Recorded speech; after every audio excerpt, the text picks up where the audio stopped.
check out what I got in front of me today. This is the Scuf Reflex Pro. And this is, as far as I know, the only third-party PS5 controller. And as usual, wins are not included, so be mindful of that. The controller is compatible with the PS5, obviously, Windows 10 Plus, Mac OS, Android, and also iOS. Oh, that's cool. So it's got USB-C and Bluetooth connections.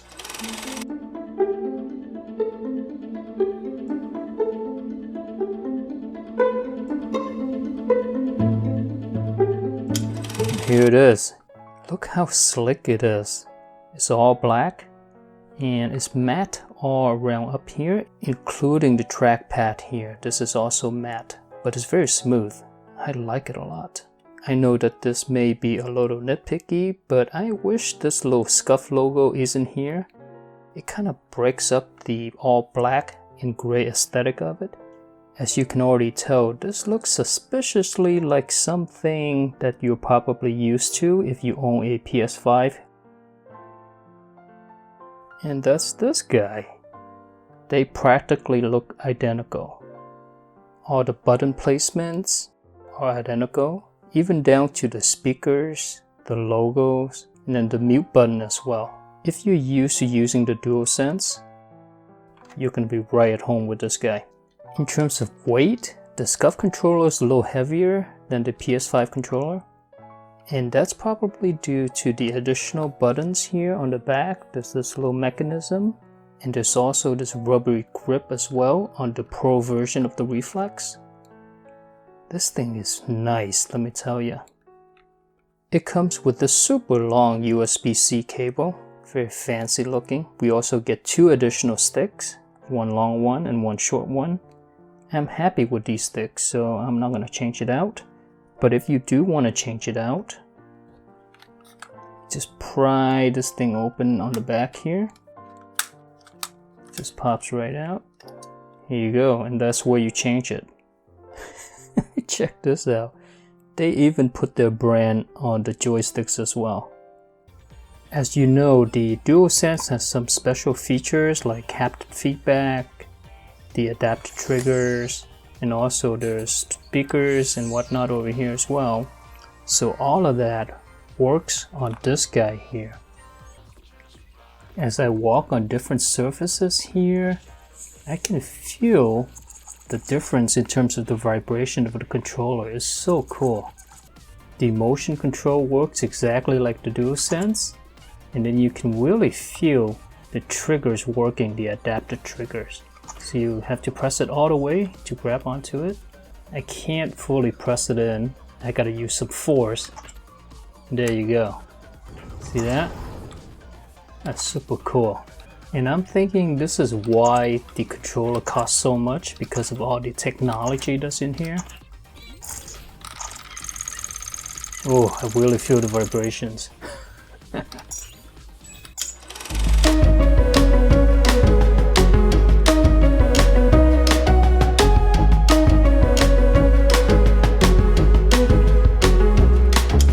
The thumbsticks works pretty well.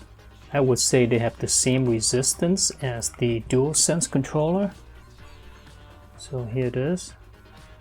But what I don't like about the DualSense is the grip around the sticks is kind of slippery. I'm not sure if you can see the textures around the sticks here. It's pretty grippy. Yeah, it doesn't seem to slip or anything. Come here, you.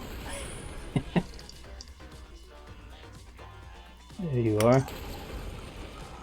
Yeah, so I have no problems with aiming at all with these joysticks.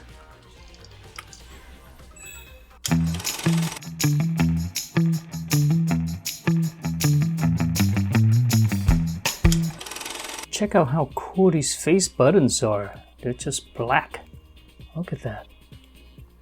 No logos or letterings or anything like that. So this is the DualSense. This is also cool, but the lettering makes it seem a little cartoony, you know what I mean? But with this controller, since it's all black, it's just so classy. Look at that, look how shiny they are. In terms of feel, these face buttons aren't the most tactile face buttons that I've used. I would say that the DualSense is more tactile than this guy actually, which is very disappointing. You can clearly hear the PS5 controller. Yep, can't hear it. I say these are pretty mushy, and the buttons do not have a lot of travel as well. So if you like that type of thing, this is probably for competitive gamers who don't want a lot of travel. You see the DualSense has a lot more travel.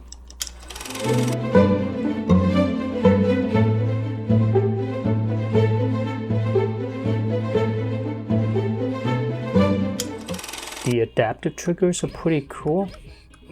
They work just like DualSense. You know, I wish that future PS5 fighting games have a setting where you can set this as a trigger lock, where you only have to press a little bit to activate the button.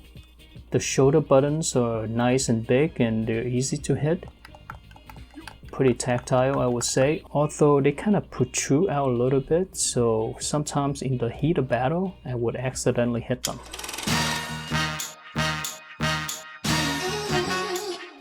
Alright, now let's talk about the D-pad on this guy. But before we can talk about it, we have to talk about the DualSense D-pad. If you haven't seen my review on the DualSense, I recommend you check it out.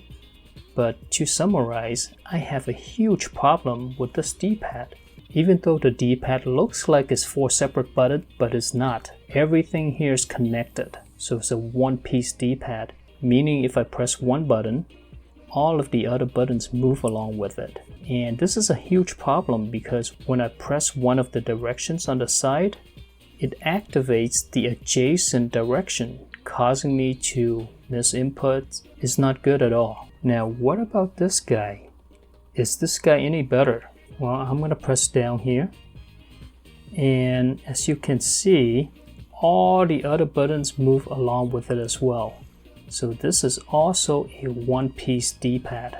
Unfortunately, this D-pad has the exact same problems as the DualSense D-pad. If you press a direction slightly in a wrong angle, you're going to accidentally activate one of the adjacent directions. And in a game like DOA, where directions is really important, and this just led to a lot of frustrations for me. So for example, if I want to do like a back counter like that, right? But then as soon as I press it in an off angle, for example, maybe slightly up here, he does a up counter. Or if I press it down at this angle, he's gonna do a low counter. Well, you may say, well, you just have to learn to be precise with it. Yeah, that's true to a certain extent. You can be more precise over time as you get used to this controller, but I've been playing with this controller for over a month now, and really in tight matches where you can't afford any miss inputs, just one mistake is gonna cost you the match. And it happens far too often with this D-pad that I don't think it's acceptable. And just like the face buttons, the D-pad is also very mushy as well. Even though it's got short travel, I can't do double taps very quickly with this guy, meaning I can't really do Brad Wong's roll reliably. Yep, he just doesn't want to do it. The only good thing about this D-pad is the motion input is pretty good. But overall, this D-pad is definitely not precise enough for fighting games. As cool as this controller looks, the build quality is kinda shoddy to tell you the truth. Check this out. Okay, so it looks cool, but then the minute that I squeeze it, you're gonna hear this. It's just not solid, it just feels hollow inside. You can even see the gap here, and I can squeeze it in. For the price that they're asking for this controller, this should definitely not happen. You know what I wish they had done is make this thing a split D-pad and also have metal switches instead of plastic dome switches, because this doesn't feel good at all. What does feel good though is if you turn it around, these back button paddles are amazing. They are so good. They're super clicky and tactile. Why can't the face buttons and the D-pad feel like this? That would be amazing.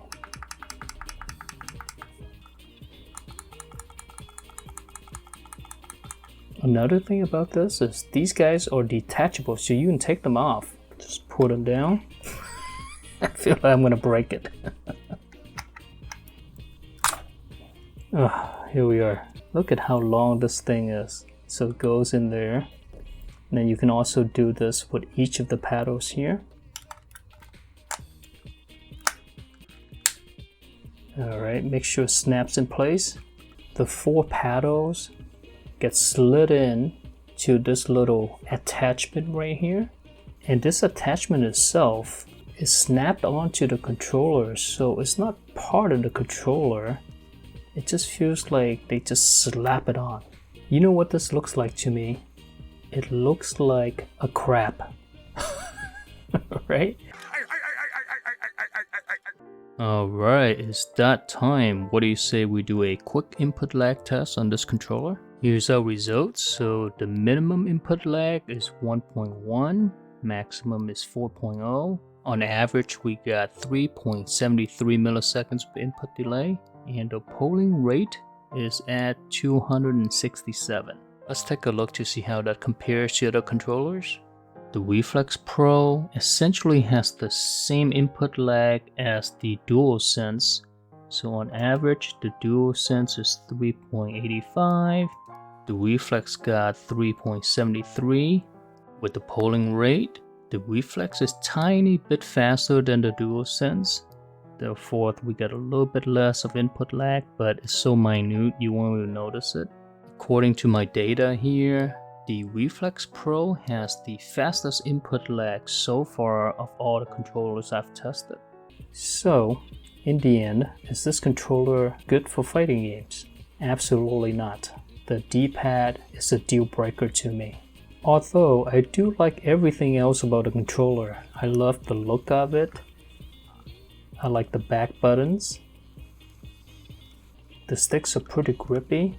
And the face buttons are alright. If you're getting this controller to play anything except for fighting games, I think you'll be pretty happy with it. However, you have to ask yourself, is paying over $200 for essentially a DualSense controller with 4 additional buttons on the back, is that worth it to you?